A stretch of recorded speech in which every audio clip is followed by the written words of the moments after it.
নমস্কার বন্ধুরা।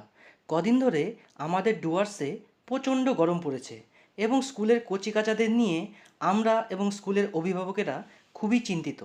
কারণ আপনারা জানেন যে বাচ্চারা খেলতে খুবই পছন্দ করে, আর এই গরম আর রোদে বাচ্চারা খেলে অনেকেই অসুস্থ হয়ে পড়েছে। অনেক গার্জিয়ান আমাদের বলেছে যে স্যার একটু নজর দেবেন যাতে রোদে বাচ্চারা না খেলে। সে কথা মাথায় রেখেই স্কুলে প্রেয়ার লাইনে স্টুডেন্টসদের আগেই বলা হয়েছিল যে তারা যেন আউটডোর গেম রোদে না খেলে। তাই শুনে বাচ্চাদের অনেকেরই মন খারাপ হয়ে পড়ে। আমি বাচ্চাদের আশ্বস্ত করি যে তাদের নিয়ে একটি মজার খেলা আজ খেলবো, কিন্তু সেটা হবে একদমই গাছের ছায়াতে। প্রচুর কৌতূহল নিয়ে টিফিন টাইমে বাচ্চারা হাজির, এবং আমি আমার কথা মতন একটি মেমোরি গেমের ব্যবস্থা করেছিলাম, যেখানে বাচ্চাদের শারীরিক, মানসিক ও বৌদ্ধিক বিকাশ একসাথে ঘটবে।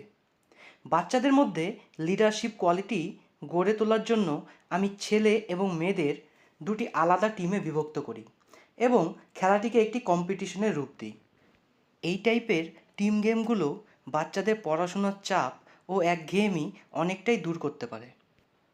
এবার এই মেমোরি গেমটি সম্বন্ধে আপনাদের একটু বলে নিই। একদিকে একটি বোর্ডে একটা ছক বানানো থাকবে, যার মধ্যে কিছু সিম্বল, ডিজিট, অ্যালফাবেট ইত্যাদি আঁকা থাকবে।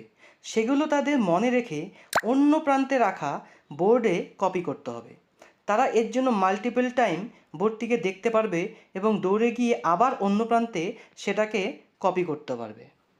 আমি বেস্ট অফ 5-এ এই খেলাটি শেষ করেছিলাম এবং বোর্ডের ছকের বিষয়গুলো চেঞ্জ করে দিয়েছিলাম মাঝে মাঝে। আপনারা চাইলে বেস্ট অফ 3-এর মাধ্যমেও এই খেলাটি সম্পন্ন করতে পারেন।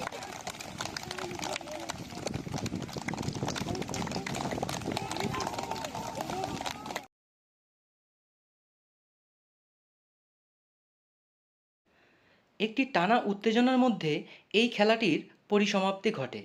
ছেলেরা এবং মেয়েরা উভয় পক্ষকেই একটি টাফ কম্পিটিশন দিয়েছিল। সবশেষে কিন্তু আমার স্কুলের মেয়েরাই এই খেলাটিতে জয়লাভ করে।